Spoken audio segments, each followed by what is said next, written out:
듣다 보면 내공이 쌓이는 방송 2시간 철학의 돌풀입니다. 라한입니다. 예, 안녕하세요. 반갑습니다. 이번 시간에도 요한네스 힐시베르거의 서양 철학사 상권 고대와 중세를 계속 이어서 공부해 보도록 하겠습니다. 플라톤 공부하고 있고요. 166쪽 D번 국가를 이번에 보도록 하겠습니다. 바로 읽어보도록 할게요. 플라톤은 개인으로서 뿐만 아니라 사회적인 존재로서의 인간에 관해서도 기록을 남겼다. 제가 요거 보면서 또 하나의 생각을 또 해봤는데, 그러니까 개인과 공동체의 관계를 봤을 때 서양은 개인에서 공동체로 가는 것 같고, 동양은 공동체에서 개인으로 가는 게 아닌가. 그러니까 공동체가 먼저 있고, 공동체가 중심이고, 거기서 개인이 튀어나오는 게 동양이고, 그 다음에 개인이 우선이고, 그 개인들이 모인 게 공동체인 게 서양인 거 아닌가. 이런 우선순위 근원의 차이가 있지 않을까. 이건 뭐 제 생각입니다. 167쪽은 고전 시대에 있어서는 철학이 항상 인간을 실천적으로 이끌어 나가려고 했다. 실천적이라는 말이 감동적이었어요. 아마 지금 시대에는 뭐 좀 살기 좋은 분들도 있으니까 철학이라 그러면 관념적으로 생각을 많이 하죠. 머리 쓰고 개념 이렇게 말놀이 하는 거. 하지만 옛날에는, 고전 시대에는, 그리스 시대에만 하더라도 철학은 실천적이었다. A번 국가의 기원. 국가는 자연스럽게 발생한 것이라고 합니다.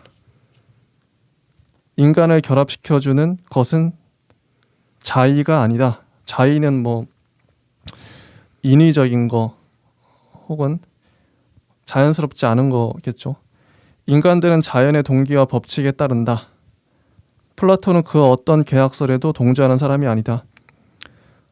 보통 국가나 공동체가 생긴 그 이유, 원인에 대해서 사람들이 계약을 맺었다. 이게 계약설이잖아요. 저는 이 문장을 곱씹어 봤어요. 국가는 자연스럽게 발생했다. 플라톤은 국가주의자이고, 그러니까 국가라는 게 자연스럽게 발생했대요. 놀랍지 않나요? 이게 재밌는 말인데, 곱씹을수록, 예를 들어서 그 다른 말로 한번 해볼게요. 신은 원래 있는 거야. 원래 없을 수도 있잖아요. 근데 유신론자들은, 교회 다니는 사람들은 신은 예전부터 자연스럽게 있었어. 이 말하고 똑같다는 거죠. 국가는 대전제라고 할 수 있는데 그냥 있는 거야. 사람들이 살다 보면 자연스럽게 발생해. 이게 뭐 어떤 이유가 필요 없어. 그냥 살다 보면 국가는 생겨. 이런 거잖아요. 플라톤 말은. 뭐 네. 딱히 뭐 이유가 필요 없는 거죠. 이유를 뭐 댈 것도 없고. 자연법의 아버지, 뭐 소피스트들의 의견을 반박하고 있다. 독재자와 자치제도의 권력 의지에 반대해서 하나의 보다 높은 결정기관이 있다고 주장한 첫 번째 사람은 플라톤이다. 인류가 자기들 자신의 무절제에 희생이 되었을 때 항상 거듭해서 호소해온 그런 기관. 여기 국가의 기원, 국가는 자연스럽게 발생했다. 그리고 두 번째, 이제 신분입니다. 자연적으로 사회 질서가 생겨난다. 개인은 생활 필수품을 공급할 때 혼자서는 수요를 충족시키지 못하기 때문에, 즉 자족적이지 못하기 때문에 서로 도와줄 수 있는 분업을 하게 된다. 어떤 사람은 식량을 떠맡고, 다른 사람들은 수공업을 떠맡고, 또 다른 사람들은 상업과 무역을 떠맡는다. 이렇게 해서 신체를 양육하는 신분이 생긴다. 플라톤의 계급은 세 가지로 나눠집니다. 지금 방금 말씀드린 그 개인, 노동자죠, 노동자. 어떤 사람은 수공업을 맡고 어떤 사람은 상업과 무역을 맡고 이게 나눠져요. 혼자서는 수요를 충족하지 못하기 때문에 이 머리 가슴 배로 나눌 수 있는데 이게 배에 해당하는 계급일 수 있고 그 다음에 이제 전사, 군인인데 이게 가슴에 해당하는 용기라는 가치로 대변할 수 있는 전사가 있고 그다음에 머리는 당연히 뭐 왕이나 위정자겠죠. 이게 계급이 나뉩니다. 위상도 나뉘고요. 당연히 제일 천한 이 배 부분에 있는 노동자 계급, 그 위가 전사, 그 위가 왕이겠죠. 항상 이렇게 위상적으로 나눠요. 두 번째, 자 전사. 적대 관계에 휘말려들 위험이 있기 때문에 파수꾼이나 전사들이 필요하다. 군인들이 필요하다. 수호자의 신분, 계급인 거죠. 가장 훌륭한 자가 자연히 지휘권을 손에 넣기 마련이다. 위정자, 이 철학자, 왕이 발생하는 거죠. 플라톤은 국가를 짊어지고 있는 계층, 전사들을 특별히 주목하고 있다. 이 전사들에게 모든 것이 다 달려 있는 것이다. 전사들은 가장 조심스럽게 교육받아야만 한다. 육체적으로나 영혼적으로 높은 가치가 있는 사람으로 길러져야만 한다. 이게요, 그러니까 재밌는 게 다른 모든 지금으로 말하면 다른 모든 직업군들은 직업이 수만 가지가 될 텐데 이 노동자로 배에 해당하는 이 노동자로 다 묶여버리고 플라톤을 보면 그 다음에 나머지 두 계급 뭐 대통령이겠죠. 대통령은 머리에 있고 그 다음에 가슴을 담당하는 게 군인이에요. 지금 사람들이 보면 이게 좀 황당할 것 같긴 한데 왜 이렇게 굳이 나누냐. 근데 저는 이게 좀 고민해 보니까 이제야 이해가 돼요. 이 고대 시대에는 군인이 진짜 중요합니다. 나라가 망할 수도 있어요. 나라를 못 지키면. 당장 그 야만족들이 주변에 엄청 야만족들이 총은 없지만 뭐 칼 뭐 창, 돌, 뭐 활 들고 막 죽이려고 달려드는데 솔직히 다른 직업이 무슨 소용이겠어요. 당장 우리가 살아야 되는데 우리 나라를 지켜야 되는데 지금이야 뭐 현대에 좀 젠틀하게 한다지만 이때는 뭐 그런 게 있겠어요. 뭐 예의도 뭐 그냥 난리가 나는 거죠. 군인이 정말 중요했다. 당장 목숨, 생명이 달려있기 때문에 그래서 이렇게 좀 나눈 거 아닌가. 국가를 짊어지고 있는 계층. 좀 이해가 돼요. 자, 여기서 이제 플라톤의 교육학적인 생각들이 발전됩니다. 이거 재밌어요. 이거 처음 봤는데 어린이들에게 들려주는 동화부터가 알맞게 선택되어야만 한다.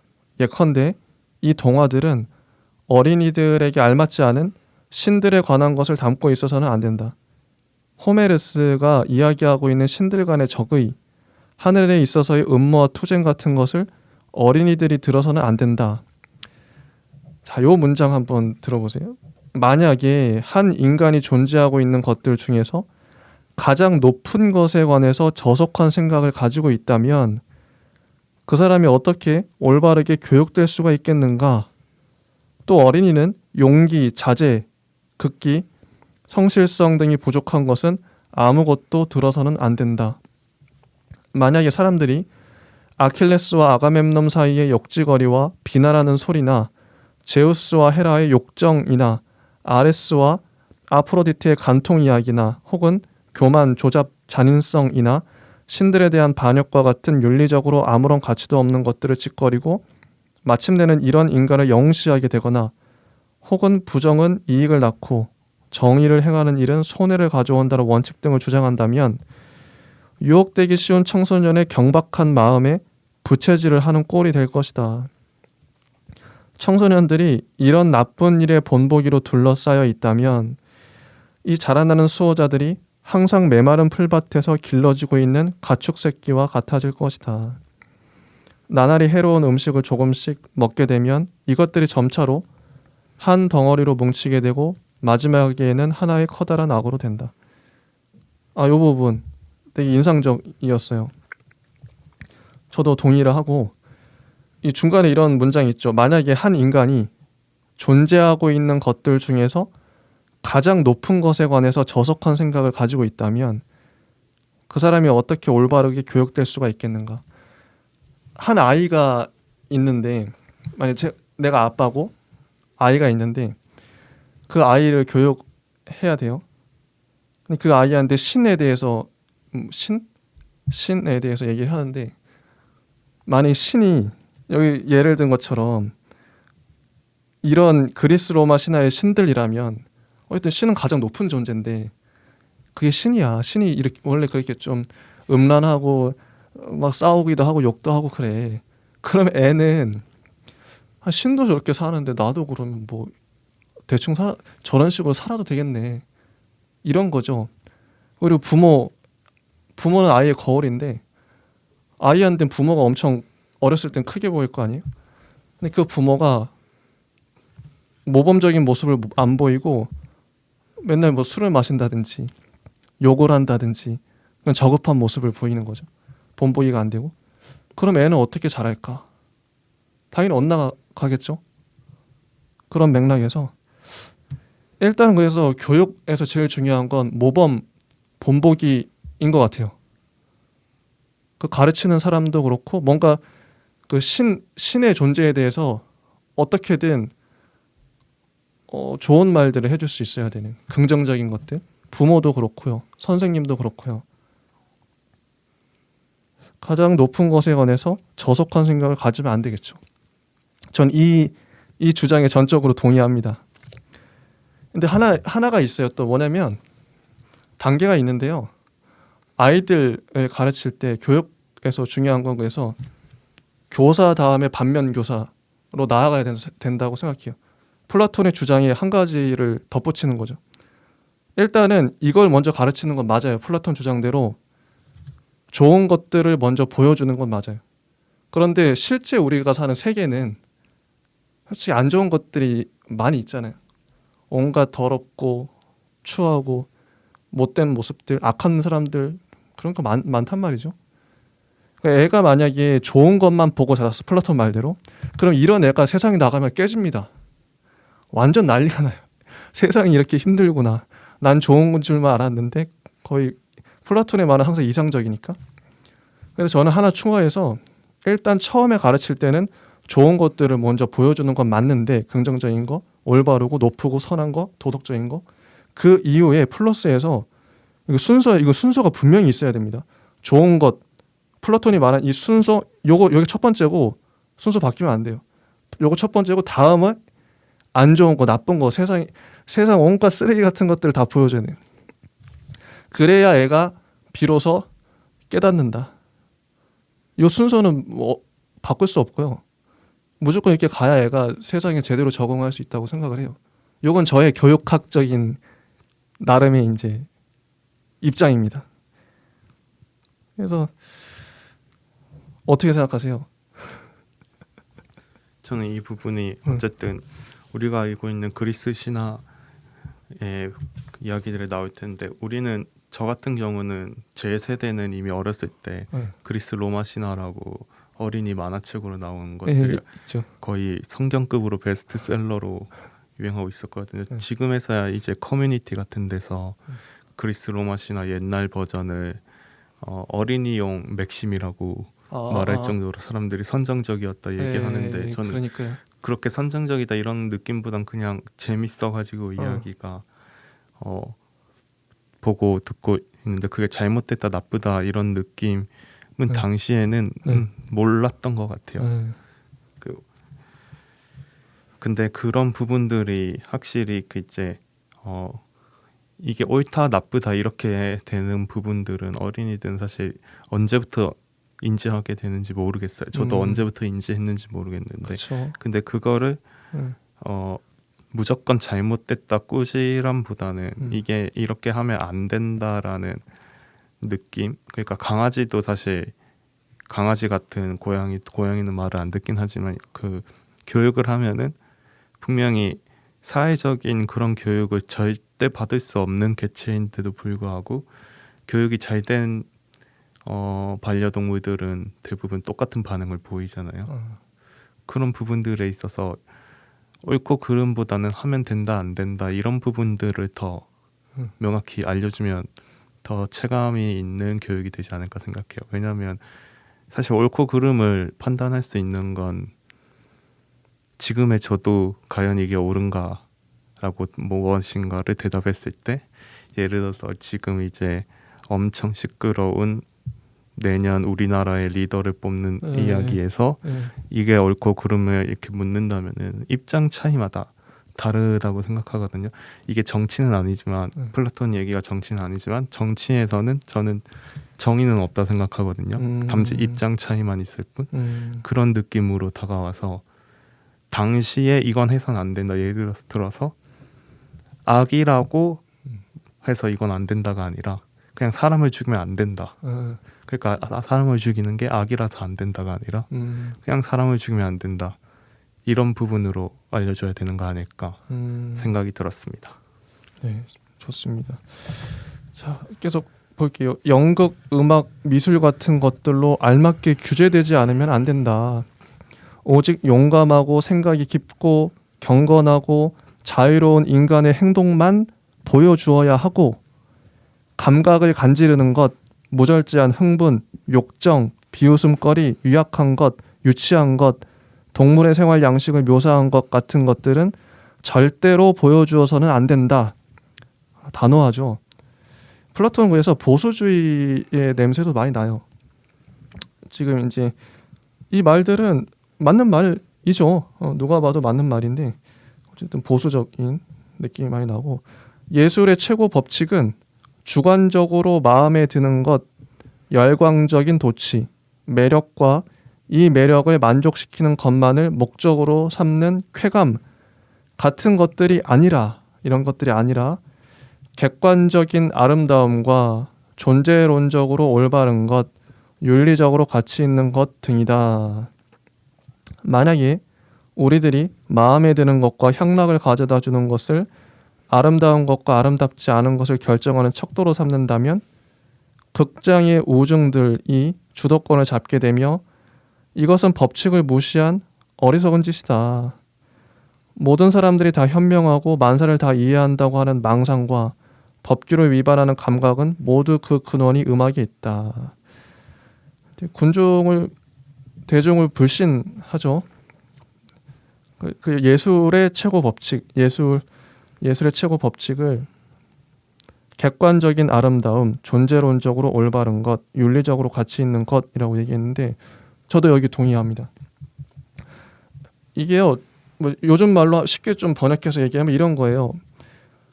나는 음악이 좋아. 음악이 좋은데 그냥 내 마음에 들어. 내 마음에 들어. 이렇게 얘기하는 사람이 있죠.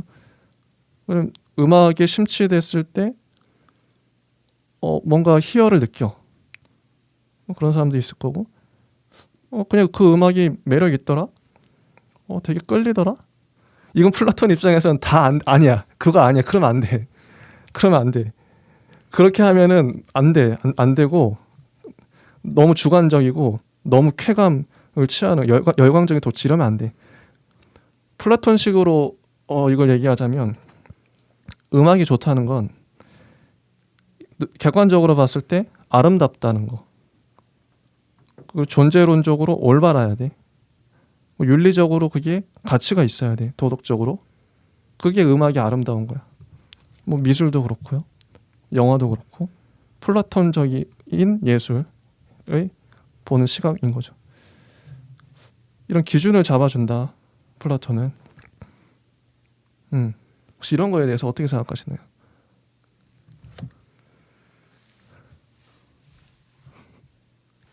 다시 한번 생각을 처음에 하고 있어가지고 아직 다시 한 번만 아직 뭐 생각 그러니까 정확히 어떤 걸 물어보시는 건지. 그러니까 플라톤의 예술을 바라보는 관점이랄까요? 여기 나오죠. 두 가지 분리해서 예술은 이러면 안 되고 이렇게 해야 돼 이런 거죠. 저는 그런 부분을 최근에 많이 생각해 본 경우가 있어가지고 조선 구마사라고 혹시 들어보셨나요? 들어본 것 같아요. 드라마인가요? 네, 드라마 이하만의 이제 종결난 드라마인데 왜요? 그게 우리나라 그런 역사 왜곡이라든지 그리고 이제 한국풍이 아니라 중국풍의 이야기로 조선의 그런 것들을 꾸며가지고 많은 비난을 받았던 드라마인데 그래요? 그런 부분을 보면서 저도 이제 이야기를 쓰는 입장에서 어디까지 허용될 수 있는 것인가라고 물었을 때 사실 예술은 그런 것들을 다 허용해야 된다고 생각하면서도 이제 반감이나 이런 부분들이 있잖아요. 그렇게 지금 이제 가장 크게 논란이 됐던 거는 최근엔 조선구마에 사지만 옛날에는 보통의 이제 여성분 캐릭터들을 남성의 도구 같은 형태로 많이 쓰여져가지고 이게 페미니즘이라는 운동으로 많이 줄어들었고 그런 부분들이 있는데 맞아요. 그런 부분들에 있어서 너무 평양된 시선은 확실히 좋지 않다는 사회적인 그런 영향력을 생각해 보면 좋지 않다고 생각하는데 그런 것들을 억제하는 게 또 과연 예술인가 이런 생각도 해가지고 약간 답이 없는 논쟁이라고 생각이 들어요. 근데 확실히 그런 예술로 인해서 예술이 힘을 가졌을 때는 사실 사람들이 많이 지켜보지 않았던 부분들을 현미경이나 망원경처럼 확대해가지고 보여주는 게 예술의 가장 큰 장점이잖아요. 그런데 이제 아까 방금 말했던 조선 구마사나 이런 드라마에서는 그런 왜곡적인 사람들의 반감을 일으키는 많은 부분들이 나오는데 이런 부분에 있어서 저는 정답은 없다고 생각해요. 다만 타협을 해야 된다고 생각합니다. 사람들이 받아들일 수 있는 수준? 왜냐하면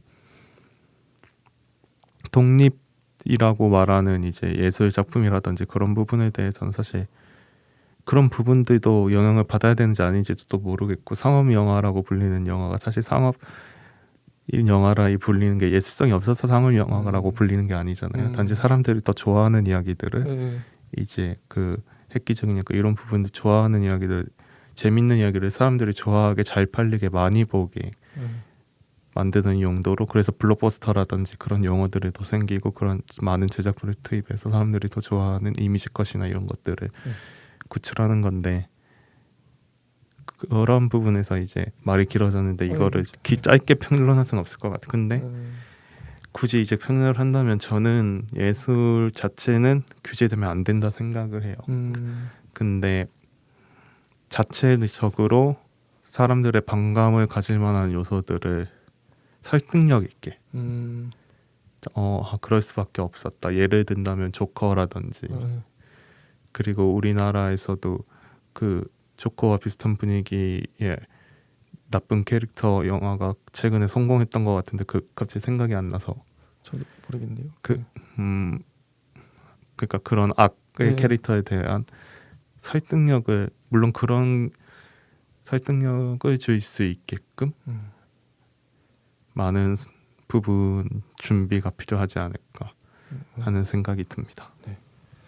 객관적인 아름다움을 말했을 때 그럼 객관은 누가 정하냐? 도대체 뭐가 객관이냐? 그 시대마다 뭐 사안마다 달라지겠죠.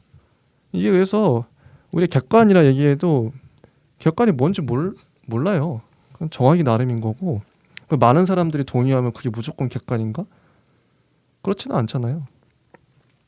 일단 한번 넘어가겠습니다. 신체의 단련도 매우 강조된다. 수호자는 전쟁을 할 수 있도록 힘이 세워지지 않으면 안 된다. 청소년은 성적인 것에 관해서는 금욕을 하도록 단련되어야 하고 식사와 술은 절제하도록 교육되어야 한다. 이들은 운동을 해야 하는데 이것도 기록을 수립하기 위해서가 아니라 신체를 정신의 지배하에 두는 것을 배우기 위해서다. 금욕, 절제 강조하고 있는데 저도 동의합니다. 뭐 동서고금의 모든 종교, 모든 철학은 금욕과 절제를 강조하죠. 욕망을 마구 풀어두면 어떻게 되는지 잘 알고 있기 때문에 이건 뭐 당연한 말이라고 생각을 해요. 근데 이게 되게 전 와닿았더라고요. 운동을 해야 하는 이유가 신체를 정신의 지배하에 두는 것을 배우기 위해서다. 확실히 플라톤은 신체를 영혼의 감옥이라고 하면서 영혼보다 신체를 아래에 또 두죠. 위계를. 신체를 다스리기 위해서 운동을 해야 된다. 이거는 좀 저도 이제 공감하는 맥락인데 그런 거잖아요. 무술을 잘하는 뭐 이연걸이나 이소룡처럼 그런 사람들은 신체를 극도로 단련을 해서 내 움직임을 제어할 수가 있죠. 동작 하나하나. 주먹을 어디까지 질러야 되고 발차기를 어디까지 하고 몸을 틀어서 뭐 뒤돌려차기도 할 수 있고 빨리 달릴 수도 있고 그런 사람들에 비해서 나의 신체는 얼마나 둔한가. 이게요 진짜 중요한 게 요즘 현대인들은 특히나 앉아서 뭐 사무직이 보통 그렇죠. 앉아서 있거나 애들도 많이 앉아서 공부하고 하는데 신체에 대한 이해랄까? 내 몸을 움직이는 것에 대해서 되게 어설프고 잘 모른다는 생각이 많이 들어요. 나의 움직임을 내가 어느 정도까지 내가 제어할 수 있는가? 그러니까 머리는 컸는데 신체는 쪼그라드는 느낌. 그래서 이게 저도 이제 포인트입니다. 운동할 때 내 신체를 어디까지 가늠할 수 있는가? 신체의 가동 범위를 넓히는 거죠. 무절제하고 게을러서 못 쓰게 된 육체를 고약과 연고, 붕대와 목욕, 찜질과 방열기, 식이요법과 고통스러운 생활규칙 등의 새로운 방법에 의해 고치는 것과 의사를 하나하나 찾아다니고 건강에 대해 불안해하는 것 따위는 삶이 아니라 일종의 점진적인 죽음이요. 올바른 사람의 품위에 어울리지 않는 짓이다. 건강한 세대를 만들어낼 목적으로 플라톤은 우생학적인 조치도 취한다. 우생학이 뭐냐면요. 요 인용문으로 읽어드릴게요. 가장 훌륭한 남자는 될 수 있는 대로 자주 가장 훌륭한 여자와 동침시키되 이와 반대로 가장 나쁜 남성은 될 수 있는 대로 가장 나쁜 여성과 동침하지 못하게 해야 한다. 전자의 어린이들은 양육되어야 하지만 후자의 어린이들은 양육되어서는 안 된다. 불구자로 태어난 어린이는 내다 버리지 않으면 안 된다. 고칠 수 없는 정신병에 걸려있는 자와 천성적으로 나쁜 사람은 도덕적으로 완전히 부패한 자는 죽여버려야 한다. 이게 좀 과격한 논인데 요즘 이런 뭐 이 정도까지 뭐 얘기하는 사람은 없겠지만 이거 어떻게 생각하세요? 이런 우생학적인 입장에 이거 장애인들이 들으면 와 플라톤 미쳤다 이렇게 생각할 것 같긴 해요. 미쳤다. 죽여버려야 한다 이렇게 강하게 주장하잖아요. 저는 플라톤이 이런 말을 하는 이유는 알겠지만 이유는 알 것 같아요. 저는 이제 지금 현대 사상으로밖에 생각할 수 없는 저로서는 당연히 말도 안 되는 소리죠. 저는 이 부분을 핀란드의 지도자가 했던 말로 반박해주고 싶네요. 어떻게 말했나요? 정확히 핀란드인지 북부 어쨌든 그쪽의 나라에서 했던 말인데 어떤 사람이 60명의 마을 사람을 죽였는데 그 사람은 이제 우리의 법으로 그 사람을 심판하는 게 아니라 우리의 사랑으로 그 사람을 처벌하겠다라고 이런 느낌으로 말을 했는데 정확한 어딩은 이게 아닐 거예요 아마. 근데 이제 시스템의 문제라서 그 사람이 발생하는 거라서 시스템적으로 보완을 하겠다 이런 시스템. 느낌으로 얘기를 한 거죠. 그러니까 그 사람이 스스로 뉘우치게 만들겠다.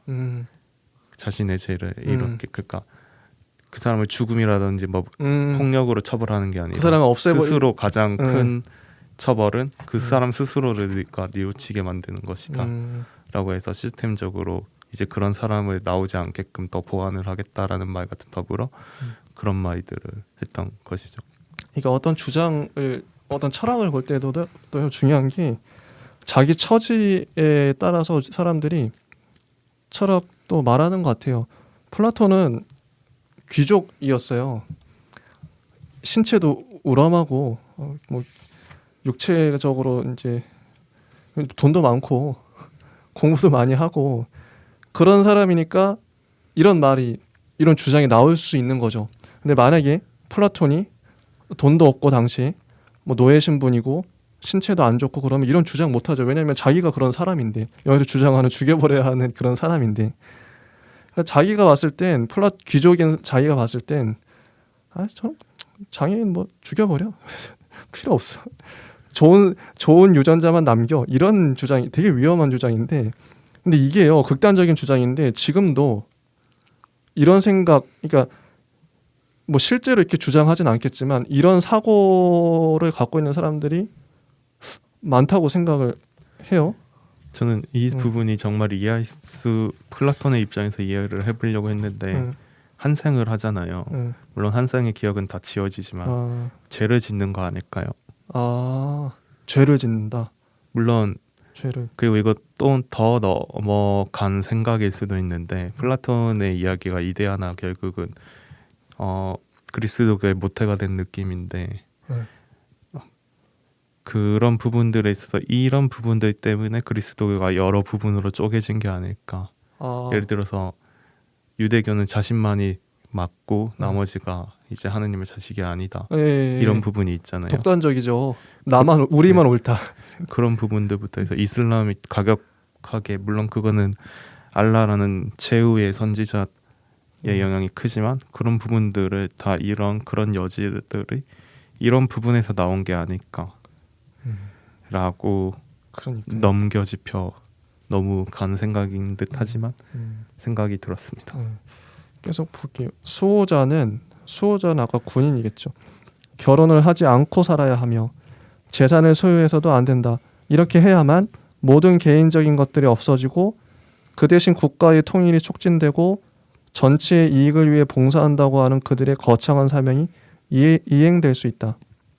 여자도 원칙적으로는 남자와 동등하다. 소녀들은 소년들과 함께 살며 꼭 같은 방법으로 교육받아야 한다. 여자들도 전쟁에 참가하며 그들에게 맡겨진 보다 쉬운 과업을 수행해야 한다. 근데 뒤에 가서 플라톤이 국가에서 제기했던 요구를 뒤집어서 법률에서 다르게 얘기합니다. 다시 가정과 사유재산을 승인하게 된다. 그러나 그는 재산의 한계를 매우 낮게 잡았고 이 한계를 넘는 재산은 몰수하게 했다. 왜냐하면 재산은 국가에 있어서의 모든 악의 근원인 소유욕을 낳게 되기 때문이다. 소유욕 이게 중요하죠. 소유욕. 이것 때문에 모든 문제가 발생을 지금도 한다고 봐요. 자본주의 사회에서도. 국민 전체에게 들어맞는 것이 아니라 오직 수호자들에게만 해당된다. 이런 사안이 신체에서 수호자들은 결혼을 하지 않고 재산을 갖지 않는다. 이렇게 말하면 되겠습니다.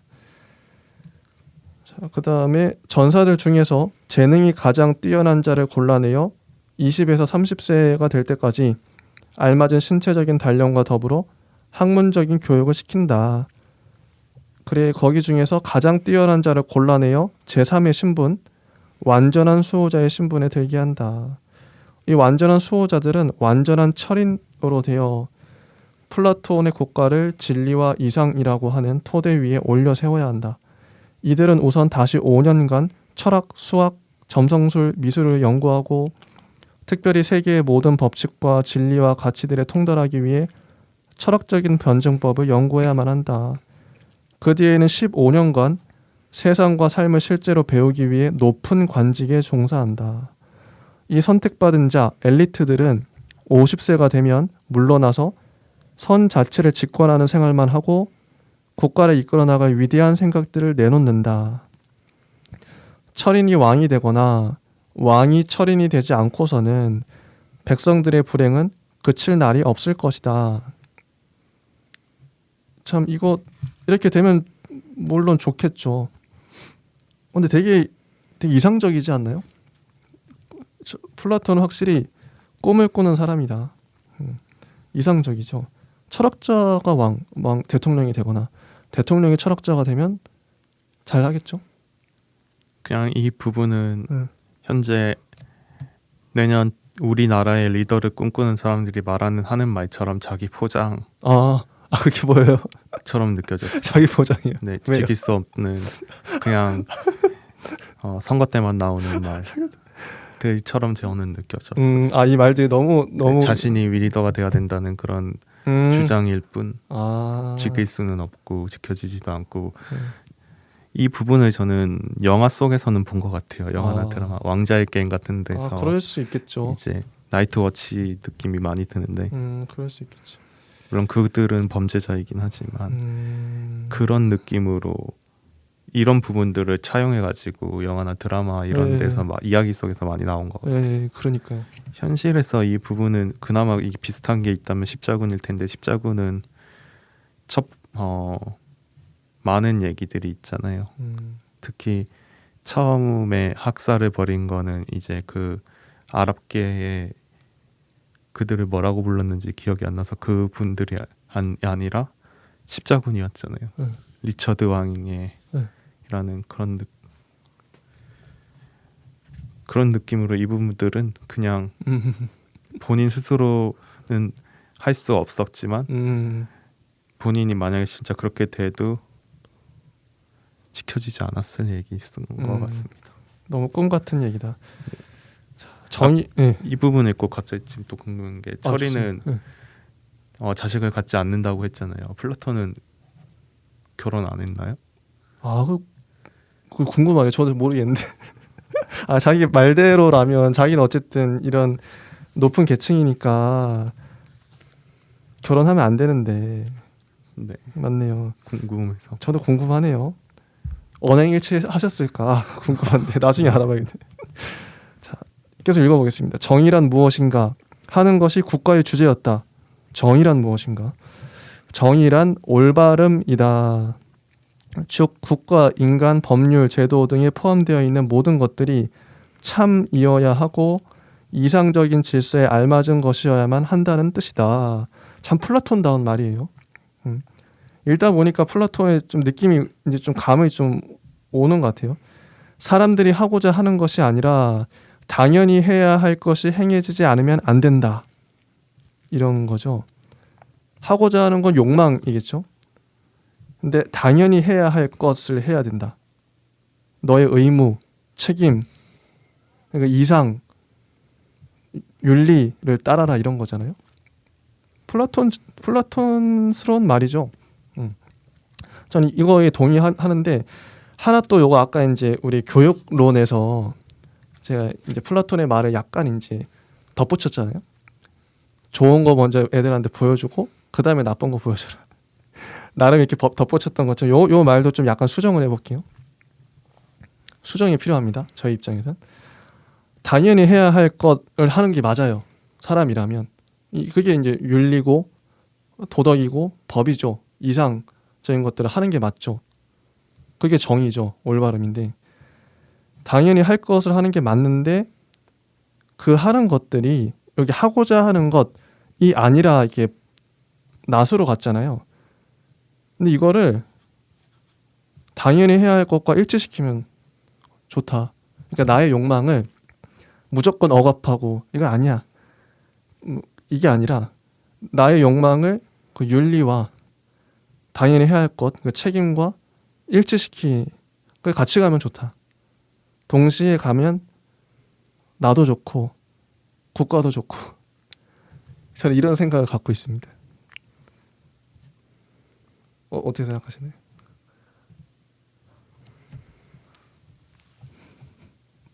넘어갈까요? 네, 넘어갈까요? 자기의 책임을 다하라. 자기의 책임을 다하라. 플라톤이 한 말이죠. 진리, 지혜, 순수한 윤리적인 의지가 이 정치화의 기초로 된다. 가장 선한 자가 통치를 한다. 플라톤이 생각하고 있던 국가는 귀족제도였다. 지금도 뭐 이러면 좋죠. 대통령이 가장 착해, 가장 똑똑해, 가장 어쨌든 가장 잘해. 어쨌든 정치도 알고 그러면 좋겠죠.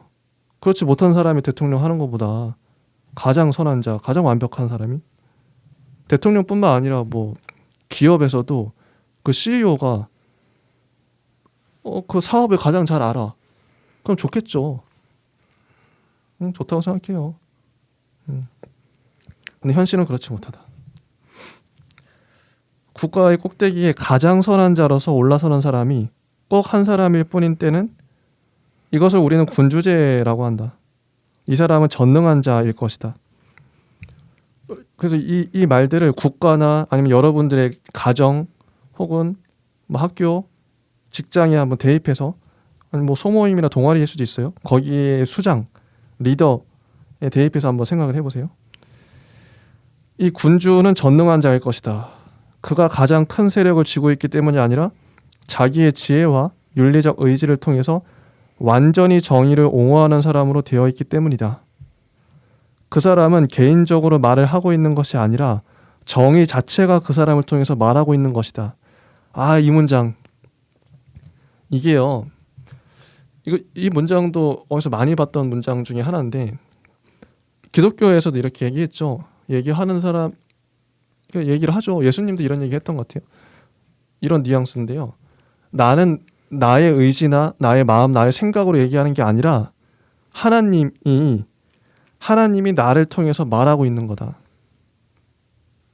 그거죠. 나를 완전히 비워버리고 가장 올바른 그 전능자가 나를 통해서 말하고 있는.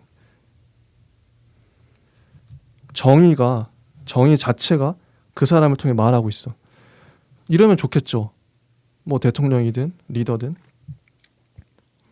그 사람의 개인적인 사리 사욕을 추구하는 게 아니라 정의 자체가 그 사람을 통해 말하고 있어. 그 사람은 정의의 대변자야. 근데 이게 좀 더 들어가면 어떻게 되냐면요. 이거를 자기가 주장하면 안 됩니다. 나는 지금 내가 말하고 있는 거는 정의야. 이렇게 얘기해버리면 그 사람 되게 우스워져요. 나는 정의의 말을 하고 있어. 이러면 되게 우스워집니다. 다 비웃어요, 사람이. 그런 대통령을 보고 있는 뭐 관리들이나 혹은 백성들, 뭐 우리 국민들이 저 사람을 보니까 정의가 그 사람을 통해 말하고 있는 것 같아. 이렇게 말하면 그 사람은 잘 하고 있는 거죠. 근데 자기는 그런 얘기 하면 안 돼요. 이런 얘기 하는 사람은. 그건 교만하니까. 절대 하면 안 되고 그 단체에 속한 뭐 사람들이 그 얘기를 할 수 있어. 더 좋은 거는 그 단체 바깥에 박스 바깥에 있는 사람들이 그 얘기를 하면 그 완벽하게 객관적인 거죠. 우리나라 대통령을 우리나라 국민들이 얘기하는 게 아니라 미국이나 뭐 일본이나 다른 나라 사람들이 그 대통령을 봤을 때 저 사람은 정의 자체가 그 사람을 통해서 말하고 있는 것 같아. 이러면 엄청 좋은 겁니다. 맞는 말이죠. 여기까지 생각을 해봤어요. 이렇게 되면 좋겠다. 그는 선 자체를 해석하는 자유. 그의 의지는 오직 통찰과 이성에 의해서만 이끌려 나간다. 그의 권능은 한계지어질 필요도 없다. 이 사람이나 밤의 고문회의. 밤의 고문회의는 플라톤이 만들어낸 어떤 이런 리더를 군주를 보좌하는 그런 단체 같아요. 이게 밤의 고문회의가 경제, 사법, 학문, 예술, 종교, 결혼과 가정까지를 합친 국가생활 전체를 통제하고 그의 의견을 주장함에 있어서는 국가의 방침에 끝까지 반항하는 자는 사형에 선고할 수 있다고까지 주장하는데 플라톤은 이런 것을 개인의 자유를 침해하는 것이라고 생각하지 않는다. 이것은 마치 학생이 계산을 잘못했을 때 선생이 가만히 있지 않는 것이 학생의 자유를 침해하지 않는 것과 같은 것이다. 플라톤은 폴리티코스에서 이런 전능한 한 군주는 일종의 법치보다 낫다고 생각한다. 군주는 보다 더 민첩하고 보다 더 잘 적응을 해나갈 수 있다. 법률은 항상 고정되어 있으나 삶은 항상 새로워지고 항상 달라진다. 한 군주는 일단 올바른 정치 원리를 갖게 되면 어떤 상황이 닥쳐오더라도 당장 올바른 결단을 내릴 수가 있다. 저도 이 말이 맞다고 생각해요. 어떤 법은 문서화되어 있기 때문에 고치는데 너무 어려워요. 모든 상황에 대응할 수가 없고, 근데 한 사람이 리더가 제대로 서 있으면 법보다 낫죠. 그 리더가 제대로 서 있다는 전제하에서 법률은 항상 고정돼 있지만 삶은 항상 새롭다. 근데 이게요, 자칫 잘못하면 아까 밤의 고문회의가 한 사람을 사형에 선고할 수 있다. 국가의 방침에 끝까지 반항하면 이 개인의 자유를 침해하는 게 아니다. 이런 거 혹시 어떻게 생각하시나요? 저는 이런 플라톤이 말한 내용을 전 세계 통틀어서 가까웠던 사람이 서양에 한 명 있고 그리고 아예 이 부분에 넘어서는 사람이 동양에 한 명 있다고 생각해요. 아, 누구죠? 일단 넘어서는 사람은 우리나라의 세종대왕이 전 세계 제가 알고 있는 왕들의 모든 역사를 통틀어서 이 부분을 가장 실현했던 왕이고, 그 이상을 넘어서 아예 문자만저 만든 신 이상의 존재가 된 인물이 세종대왕이라 생각하고요. 세종대왕은 물론 세종대왕의 패착은 딱 하나 노예제도를 확립한 것밖에 없다고 생각하거든요. 시대적 한계죠.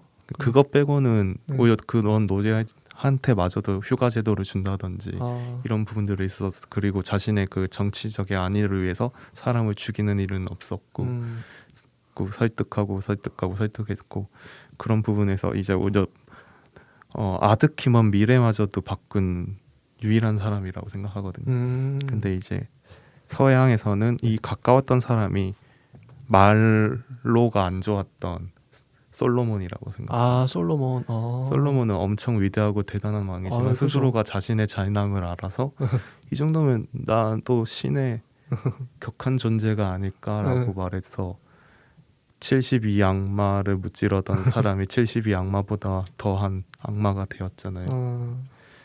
물론 그 부분은 저는 솔로몬 자체의 그 문제보다는 신보다 위대한 사람은 없는데 신보다 인기가 많아진 솔로몬을 다른 이제 종교인들이 폄하한 거라는 느낌이 더 강하지만 동양에는 그런 부분이 없었기 때문에 세종대왕이 끝까지 청군으로 남을 수 있었던 것 같다는 생각을 하지만 그 두 사람이 그나마 이런 사람들이지 않을까라는 생각이 듭니다. 그러니까 진짜 내년에 3월인가 대통령 선거가 있는데 플라톤이 말하는 사람처럼 가장 선한 자, 올바르고 정의로운 사람, 정의 자체가 그 사람을 통해서 말하고 있는 사람, 이 대통령이 되면 좋겠죠. 당연히 좋죠. 간절합니다. 넘어가 볼게요. 172쪽 C 국가의 여러 형태. 이거 재밌어요. 4가지 나옵니다. 국가 형태가 명예제, 과두제, 민주제, 참주제가 나오는데 요거 한번 하나씩 읽어볼게요. 일단 첫 번째 명예제. 요거 들으시면서 뭐 국가, 뭐 우리나라 생각하셔도 좋고, 아까 말씀드린 것처럼 여러분이 있는 모든 리더가 있는 곳, 뭐 학교나 기업, 뭐 어떤 단체, 뭐 소모임, 뭐 동아리 다 포함되는 말이에요. 각자 한번 상상을 해보세요. 명예제에서는 이미 정신적, 윤리적으로 가장 선한 자가 다스리는 것이 아니라 공명심에 불타는 사람들이 다스린다. 이 공명심이라는 단어가 자기 이름을 높이기 위해서 공을 세우는 것, 그런 마음이라고 한다고 합니다. 이들은 뛰어난 운동가요, 사냥꾼이요, 군인들이기 때문에 자기들을 가치 있고 품위 있는 사람들이라고 생각한다. 이들은 현명하게 깊이 생각하는 것보다 재빠르게 행동을 결정하려는 경향을 지니고 있으며 평화를 위해서라기보다는 전쟁에 알맞은 성질을 지니고 있다. 이들은 강교하고 솜씨가 훌륭한 실천가들이나 정신과 마음의 섬세한 교양을 지니고 있지를 못하다. 이들은 또 돈을 탐내며 따라서 다시 사유재산을 갖고 남몰래 치부를 한다. 이들은 전체를 위해서보다 자기의 명예욕을 위해 이바지한다. 국가의 권력에 있어서도 이들은 권력만 생각했지 국가는 생각지 않는다. 그리고 이 국가의 권력이 곧 자기들의 권력으로 된다. 이 파트를 읽으시면서 어떻게 하면 좋겠냐면, 일단 2가지가 있겠죠. 내가 이런 리더가 되면 안 되겠다. 어떤 단체든 혹시나, 혹은 우리가 리더를 뽑는 입장이 된다면 이런 리더를 걸러야겠다. 혹시 이런 조짐이 보인다. 그러면 과감하게 걸으면 됩니다. 자, 한번 계속 볼게요. 과두제. 과두제는 글자 그대로 소수인의 통치인데 실제적으로 보자면 재산이 없는 자를 제외한 부자들의 통치이다. 명예제에 있어서도 이미 비밀리에 재산을 갖겠다는 소유욕이 곪고 있는 악이었는데 여기서도 재산을 모으겠다는 욕망이 이제 국가를 인도해 나가는 원리로 된다. 명예제에서는 적어도 명예를 좋아하고 투쟁을 좋아하는 영혼의 부분이 지배를 했으나 이 과두제에 있어서는 영혼의 하위의 부분, 즉 순전한 욕정이 모든 것을 지배하게 된다. 여기서는 국가가 객관성과 올바름에 의해서 관리되지 않고 몇 사람의 이익을 추구하는 자들의 수중에 들어가 버리고 만다. 그래서 또 전문가들이 우두머리로 되지 못하고 아무것도 모르면서도 모든 것을 다 알고 있다고 생각하는 정치가들이 우두머리로 된다. 여기서는 단순한 역관운동에 지나지 않는 그런 정치가 우위를 차지하며 국가를 대표하는 자는 이미 국민이 아니라 착취를 하는 자들이기 때문에 이런 것이 실제적인 일을 방해하고 내부의 통일을 파괴하고 국가를 무력하게 한다. 아마 여러분들도 떠오르는 어떤 사건이나 인물들이 있을 것 같긴 해요. 뭐 대통령일 수도 있고요. 계속 볼게요. 플라톤은 민주제를 이상에서 한층 더 벗어난 것이라고 본다. 여기서는 완전한 행위의 자유가 있다. 적어도 사람들은 그렇게 말하고 있다고 플라톤은 약간 조롱하듯 말하고 있다. 완전한 자유, 특히 언론의 자유가 있다는 것이다. 그 대신 우리들은 민주제에서는 구속력이 있는 권위와 확고부동한 법률을 가지지를 못한다. 모두가 평등하고 각자가 코미디 무대에나 연출하는 것처럼 마음대로 자기의 소원을 표명할 수 있다. 모든 점으로 보아 매력적인 헌법은 지배권이 없고 마치 평등이 평등한 자와 평등하지 못한 자에게 다 같이 나눠지는 것과 같이 다채롭다. 플라톤은 민주제의 본래적인 부패를 민주주의자가 질서도 의무의 구속력도 모르고 기분 내키는 대로 세월을 보내면서 이런 것이 좋고 자유로우며 축복받은 생활이라고 하는 데서 볼 수 있다고 믿었다. 대중들의 영혼의 눈은 신의 진리를 바라볼 수가 없다. 그러니까 평등을 지금은 되게 좋은 뜻으로 쓰는데 플라톤은 안 좋게 봤어요. 이렇게 가면 나라가 망한다. 저는 이 부분이 플라톤의 한계가 아닐까라는 생각이 들었습니다. 아, 그런가요? 상상력의 생각의 한계. 생각. 본인 스스로 천리는 완벽한 가까움에 했지만 우리가 볼 땐 천리는 완벽하지 않다는 증거가 되는 부분이 아닐까라는 생각이 듭니다. 지금도 민주주의는 가장 완벽한 정치 체제가 아니라 이제 가장 완벽에 가깝게 다가가는 유일하게 남은 공식이잖아요. 그러게요. 다른 정치 체제는 그럴 수 없다는 게 증명이 되었지만 역사적으로. 민주주의는 아직까지도 가능성을 남겨준 유일한 대체제니까 이런 부분을 수천 년 전에 미리 말한 플라톤은 그런 이제 증명된 사례들을 몰라서 이런 부분들을 말할 수 있지만 이 부분에 있어서는 어쨌든 플라톤은 플라톤의 시선으로 세상을 봤고 저랑 이 지금에 사는 사람들은 우리만의 시선으로 보일 수 있잖아요. 지금 맞아요. 플라톤이 시대를 다 살고 얘기하면 또 어떻게 달라질지 모르겠지만 지금의 시선으로 말할 수밖에 없으니까 맞아요. 이 부분에서 플라톤은 틀렸다라고 확실하게 말할 수 있는 부분인 것 같습니다. 그러니까 시대적 한계가 있으니까요. 174쪽에 보면 민주제에 대해서 소피스트들이 모든 진리와 모든 법률을 전도시켜 버렸었다. 사람들은 방종을 자유화하고 만용을 위대하다고 하고 부끄럼 없는 것을 사내답다 하고 방탕한 것을 배짱이 두둑한 것이라고 했다. 확실히 플라톤은 대중을 믿지 않았어요. 저는 이 부분을 보고 확실하게 느껴진 게 플라톤이나 소크라테스가 소피스트들을 좋지 않게 봤잖아요. 혐오맹랑한 소리를 한다고. 그런 소피스트를 보는 시선이 약간 제가 플라톤을 보는 시선이지 않을까라는 생각이 느껴집니다. 그러니까 그 시대의 한계를 극복하지 못한 그러니까 세월의 이야기가 덧치지 못한 사람의 이야기이니까 그럴 수밖에 없다는 생각이 들었습니다. 좋습니다. 자, 참주제 마지막 형태인데요. 국가 형태의 극단적인 타락은 참주제에서 볼 수 있다.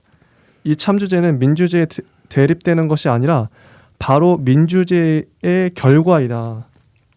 민주주의는 지나친 자유를 누린다. 민주주의에 있어서는 동물들마저도 그 어떤 다른 제도에서보다 버릇없고 자유롭다. 왜냐하면 강아지도 안주인과 같기 때문이다. 말과 노새들마저도 그들의 자유를 의식하고 이에 알맞게 버젓이 활보하고 길거리에서도 길을 비켜주지 않는다. 모두가 평등하니까요. 이 모든 것들은 평등이라는 원리에서 생긴 결과다. 그런데 바로 이런 것들이 자유의 몰락을 초래한다. 어떤 일을 지나치게 추진시키는 것은 그 반동으로서 다른 극단으로 뒤집히기 마련이다. 이런 거 어떻게 생각하시나요? 너무 자유를 너무 많이 주고 너무 다 평등하면 자유의 몰락을 초래한 이 플라톤의 주장이.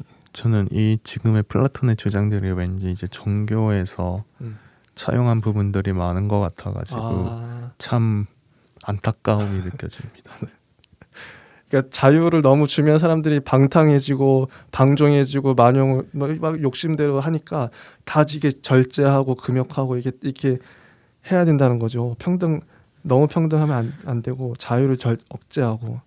플라톤을 잘 모를 때 오히려 플라톤이 더 위대한 사람이었던 것 같다는 느낌을 받는 느낌이어가지고 실망스럽다.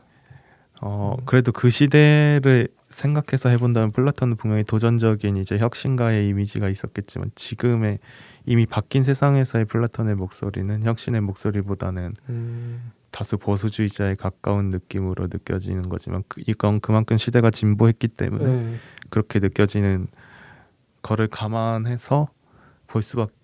제가 얘기하는 거는 그쵸. 플라톤은 이제 저랑 정말 안 맞는 사람이라는 느낌입니다. 저도 플라톤 전에 공부할 때 그런 생각 많이 했었어요. 지금은 좀 달라지긴 했는데 계속 읽어볼게요.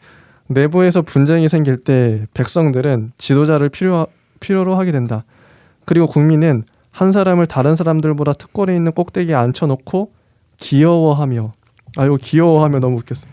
전능한 자로 만들어버리는 버릇을 가지고 있기 때문에 이러한 국민의 지도자는 당파의 교활한 마술사와 참주를 만들어내는 자들에 의해 한층 더 높여지고 일단 권력을 향유하게 되면 피를 빨아먹어 본 일이 있는 사자처럼 되어버린다. 이 사람은 권력에 도취하고 과대 망상증에 걸리게 된다. 자기가 인간뿐만 아니라 신들까지도 지배할 수 있는 충분한 힘을 가지고 있다고 생각하고 공상을 하게 된다. 참주는 처음에는 친절하게 행동하고 모든 가능한 것, 예컨대 채권을 포기하고 토지를 나눠주겠다고 약속할 것이다. 그런 다음에 자기에게 맞서는 자를 제거하고 전쟁을 계획하게 된다. 백성들은 항상 지도자를 필요로 하게 되고 자기들의 정부에 반항할 여유를 갖지 못하게 된다.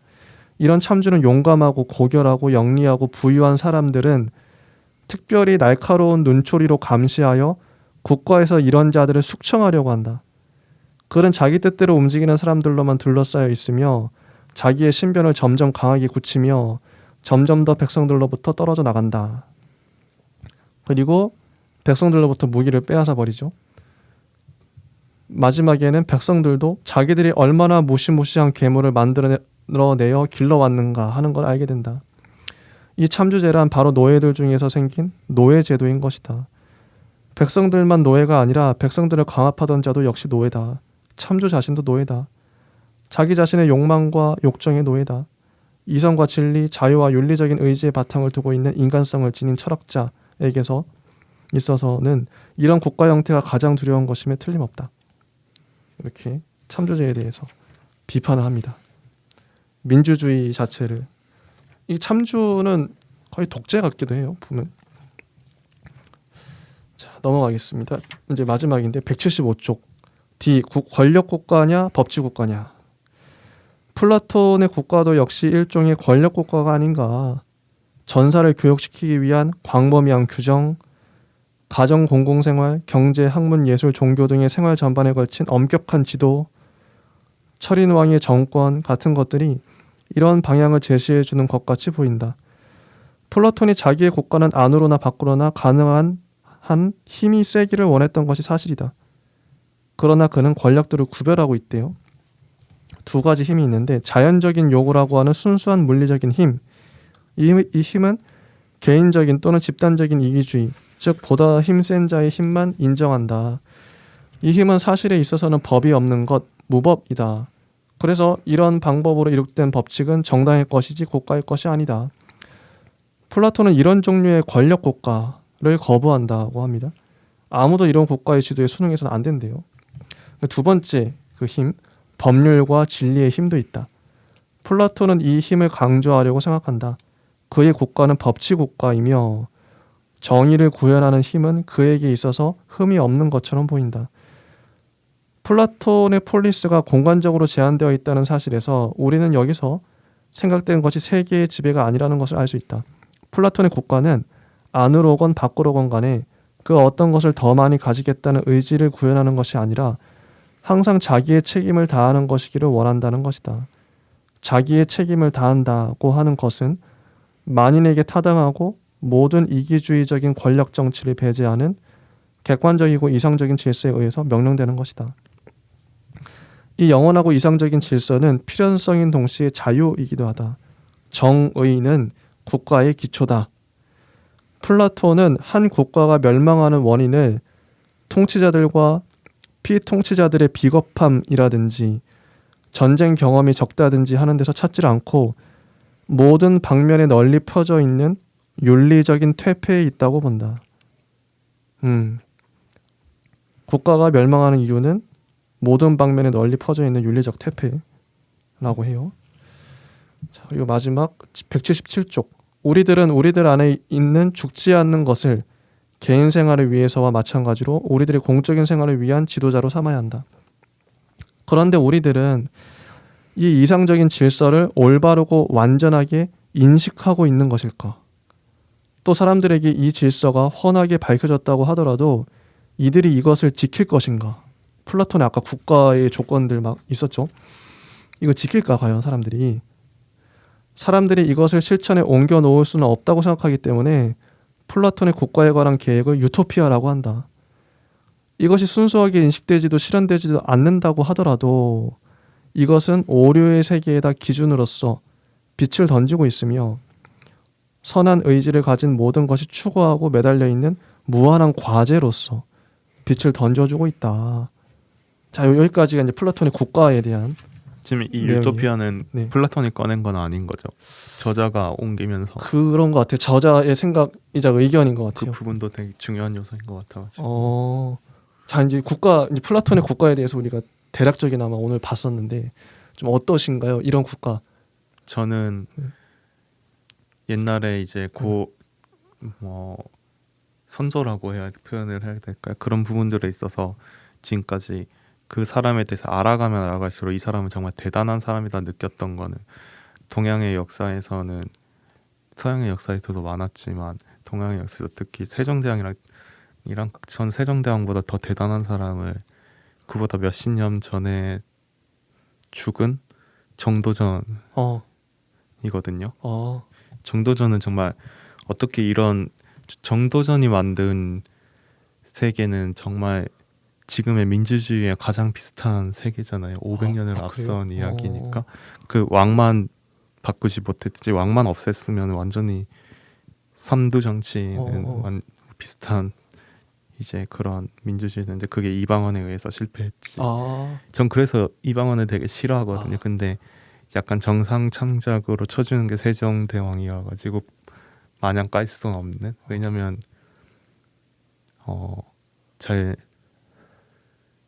그 세종대왕이 아니었으면 한글이 없었으니까. 그렇죠.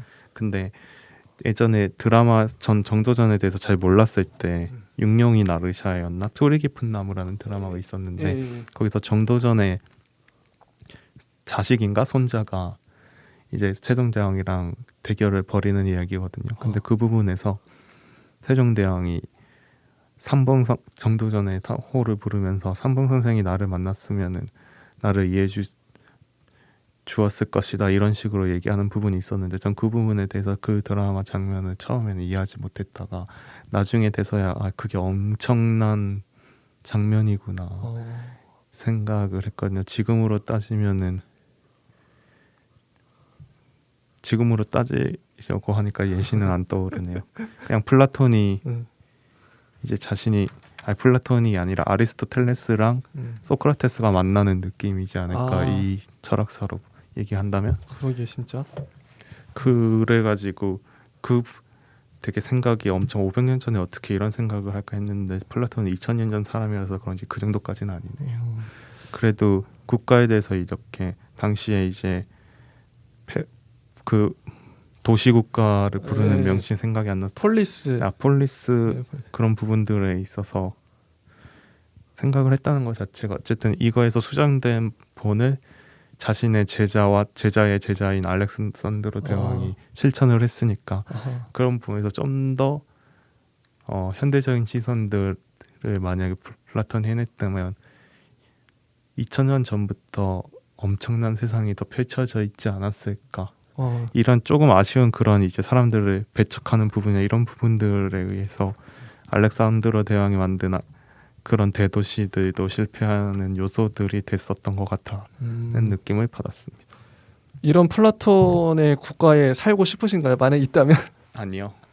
저도 아닌 게 왜냐면 귀족들은 좋아요.